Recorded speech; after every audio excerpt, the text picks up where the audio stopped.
All right. Hey, everybody. This is Teacher on the Radio, and you're listening to a pre-recorded segment of an episode that's going to go out on Saturday, the 21st of February, 2026, as we're getting ready for a big show.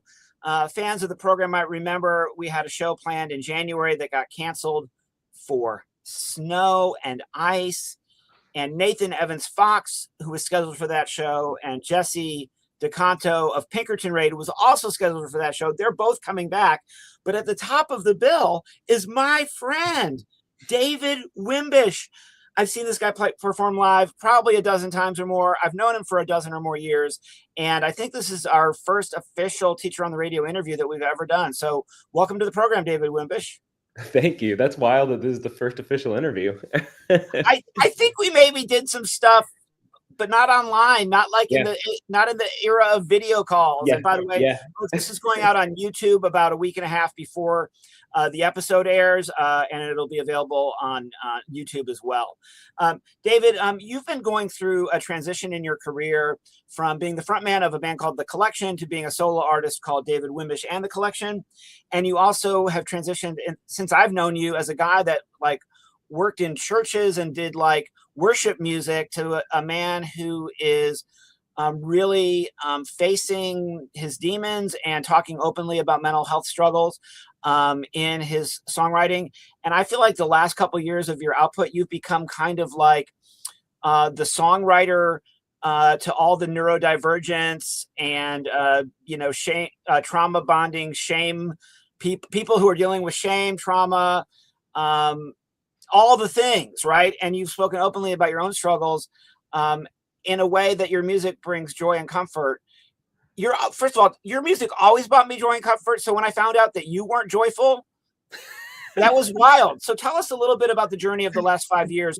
And by the way, folks, all the stuff is on Spotify and Apple. So if you're not familiar with this guy and you're just seeing this in your feed and you're like, oh, I want to listen to some of this, go get on your Apple and your Spotify, your YouTube, wherever you get your music, and just type David Wimbish in the collection. It'll take you there. Tell us about the last 5 years and this kind of transition you've been going through. Oh, and by the way, congratulations on being a new dad as well. Thank you. Thank you. Yeah, that's a big turn for the mental health, being a dad. So I think that, starting out doing stuff in churches and a lot of sort of church related music and the beginning of my own musical journey was, I think, related to sort of the beginning processes of questioning what I believed. And there's a sort of importance, I think, that gets kind of pinned on religious music, that it somehow holds a higher meaning than maybe, something that's just a breakup song or something like that. And so I think I got kind of stuck in that for a little while, where it was if I write about something else, it doesn't feel very important to me. And what really started happening was through me starting to realize that my particular brand of faith that I grew up in no longer applied to what I believed anymore. As I was going through that, it's sort of the pillars of what I believed or what I knew about myself crumbled, and that caused a big role of mental health stuff finally being exposed. And it had always been there. I just think that the faith had been holding up sort of these pillars for me of oh, I'm doing okay because I'm resting on these, and now the pillars are gone, and now I'm recognizing that I actually am not doing okay. And I think it's been a big transition of questioning internal space and how do we move forward with ourselves in a world that's chaotic and an inner self that's chaotic, to be able to find tiny little bits of hope and trying to get better. And in some ways, I think it came back around to me recognizing that those topics actually feel very related to the religious topics, because the religious topics to me have been ones that are focused on trying to figure out how to exist in the world in a way that is meaningful and beautiful, and the mental health conversations are the same. So it's the last 5 years. What? Truth, self, these things, that's all related. Yeah, exactly. So I think for the last 5 years, it's sort of been actually just this journey of realizing that I've kind of been writing about the same stuff the whole time. Just the language around that stuff has changed a little bit. And also just a journey for me of, um, trying to be an artist while dealing with chronic depression is just really, really hard because you want to create and then you go through long periods where you just don't want to get out of bed in the morning. And so I kind of feel like that the journey to even be able to create has been sort of the inspiration for the songs, period, because in order to be able to show up as an artist, I've had to do work on my mental health, be it jumping into therapy or meds or just reading things that would help me understand my psyche better. That like those things have all sort of been like a circular space of like learning how to create better and learning how to try to get healthier. So did you have kind of like a bottom that when you just kind of said, okay, this is the end of the line and I need to take a turn? And what about deciding to, because when you put out a song, you're putting out a message, you're putting out an invitation for dialogue, you're putting out also a chorus that we get stuck in our heads. And so like, one, was there a bottom that led you to this? And did you choose this as your subject matter because you had nowhere else to go? Or did you be like, actually the other, like, because I feel like you could have had that bottom, but then you could have written about, you could have written narrative song telling about characters that you've invented, like almost like a fiction writer. But you chose to make yourself the main character, and you chose to like go completely raw. And the songs aren't sad, even though they're talking about sad topics. Like how do I don't even like, that's why I want so many people to come to the show, because I don't know how do you do it? But walk us through, like, was there a bottom, or was there like an epiphany or something that like catapulted you? And then did you have any doubt about any kind of self-doubt about, well, maybe I shouldn't be putting this in the songs? Or did you have a doubt about continuing your career? Because I know when the band broke up, I thought maybe there was, maybe you're going to go become a painter, or just run the studio and just be a studio engineer or something. What? Yeah. Well, that's a good guess. I thought that too. Yeah, there was definitely a bottom. I hit a place where I was so depressed that I decided to try to end my life, and that failed. And that was my bottom, because it was like, okay, that failed. In the moment, there's this sort of like circular depression reasoning that's just like, well, now I failed at everything. So then it's like, okay, well, what am I going to do? Like, it feels like I just have to be here. How am I going to move forward with that? And I had these sort of panic attacks that like put my brain into a state of like psychosis very often. So I was breaking with reality quite a bit for a few years. And so in that, in order to sort of survive, I started like pretty heavy therapy, like every 2 days was meeting with my therapist, and eventually decided to try to get on some antidepressants, which I had always been very resistant to. Because I thought they would make me like a zombie, but it's like hitting the bottom made me like, well, a zombie would be better than this, like that feels better. And they didn't. And that's sort of like where I think things started coming back for me with music. And as far as choosing to write about it, I mean, I think that the music that was always the most impactful for me growing up was when I would hear somebody sing something that I had never heard anybody else sing. And it felt like it was speaking to me, like, oh, somebody decided to share a struggle they're having, and now I, who doesn't even know them, feel like somebody knows what I'm going through. And so I think there's all sorts of wonderful reasons for different kinds of music to exist, whether it's just like a joyful dance song or like, whatever. I think there's so many reasons for songs, but I think for me personally, I've always felt sort of a need to be like, I want to try to expose the things about myself that are difficult to say, in hopes that somebody else who has felt like they haven't heard somebody say those things can feel like they're not alone. Like that to me is like the biggest journey with the music. And so even with like what you were saying with melodies getting stuck in heads, like it's always felt like a mission to me. Like I need to make sure that a song is sticky enough that somebody will hear it and then they'll feel not alone in like in what the lyrics are. So I don't think I ever chose to start writing about mental health. Like it's never been a conscious thing where it's like, I'm going to write about mental health. It's just always been like, I'm going to try to write about my honest experience with life. And my honest experience with life is that like 90% of it feels pretty difficult, and then there's like this beautiful 10% that feels hopeful enough to like keep me going through the 90%. And so that's like what tends to end up in my songs. And you're right, when the band ended, I was like trying to sort of keep going, but I definitely mentally was hitting a spot where I was like, I don't think I can do music anymore. Like, I was so burnt out after, 12 years with a band, often 7 people, sometimes more, sometimes a little less, but touring, sort of breaking even, putting records out there, feeling okay about them, trying, it was a lot. It was really a lot. And I was very, very burnt out. And so, I thought that was my body sort of calling me to not do it anymore. But I think it was overall my body just saying like, you need a break. Like you really need a break. And, I was living in Asheville and lived through Hurricane Helene, and that sort of like forced stuff to stop for me. And then, yeah, like you said, I became a dad and having a kid. Like it's just been sort of this time where I was forced to take a break. And, I'm signed to Network Records, so I still had a contract for another record. So I was like, okay, I'm going to make this record and just like, tie up loose ends. And really through the process of making this new record, I feel like I rediscovered my joy around music and my excitement around it. And also just what it feels like to be myself in music, in a way that I haven't been able to experience while having a band, even though I've loved like having a band and the joy from that. It's just been a sort of distinct experience to be like, oh, this is like how I process music alone. So yeah, that's sort of the 5-year journey, I guess.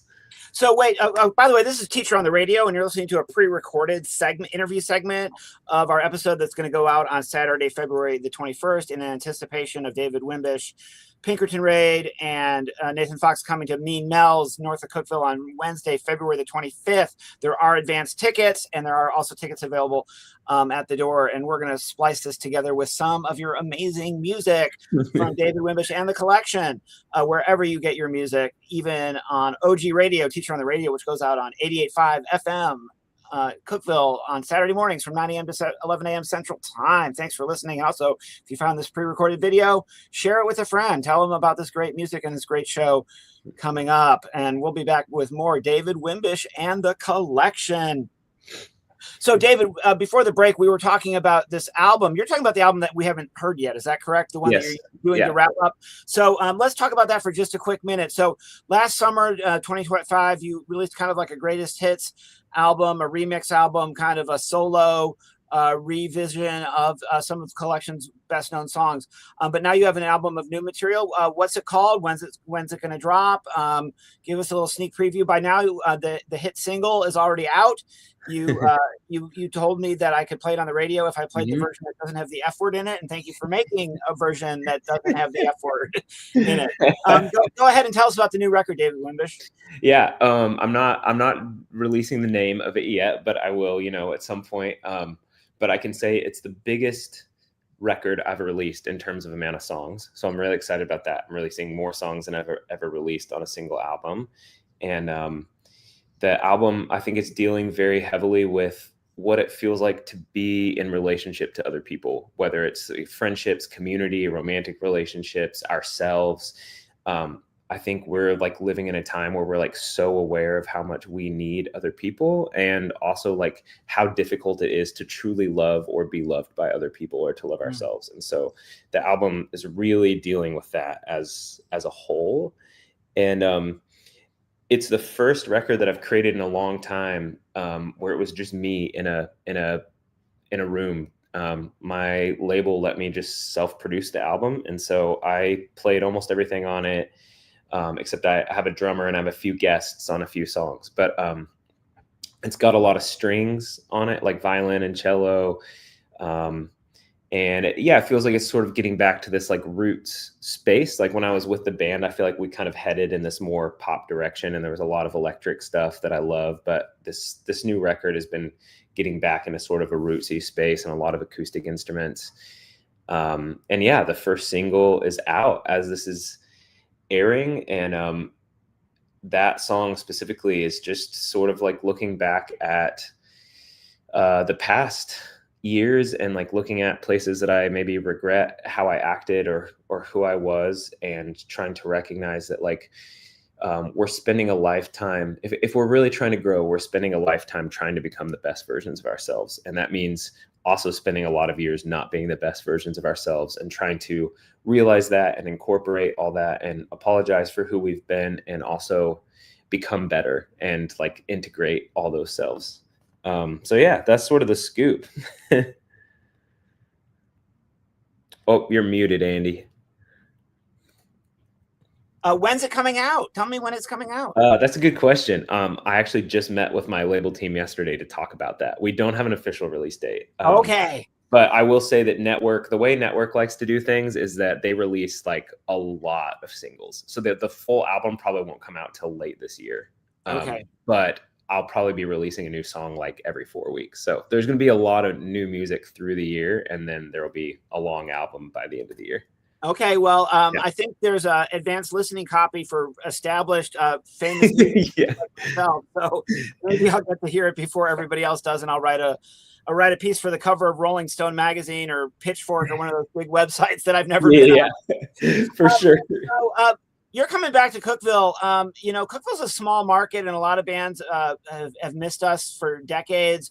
But we just have a new venue that just opened up called Mean Mel's, and you're part of the rollout for that. It's being run by Dan Spencer, who himself opened for Post Malone and is a big deal. And it's becoming a real like viable indie venue here for Cookeville. But you found a huge audience here, and I don't know if any of those people are still around or if any of them will be there on Wednesday, February 25th. Maybe a couple of them will.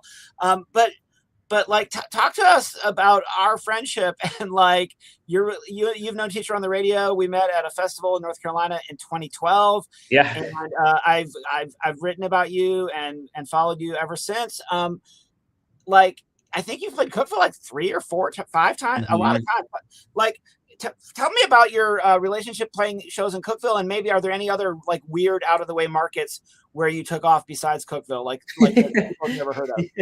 Yeah, I mean, to me, it's always been like, let's go where the people are, where the people are that care about it. Like the music industry is very much like play the major cities, like play Nashville, play, and like I love playing all those places. But I grew up living in small towns outside of big cities, and those places always got missed. And like I feel like my experience touring is like people in the towns that are outside of the major cities, because they're always missed, they seem to when you get to play a show in those areas, they actually engage with it much more excitedly than people in bigger spaces. So Cookeville has always felt special to me because of that. And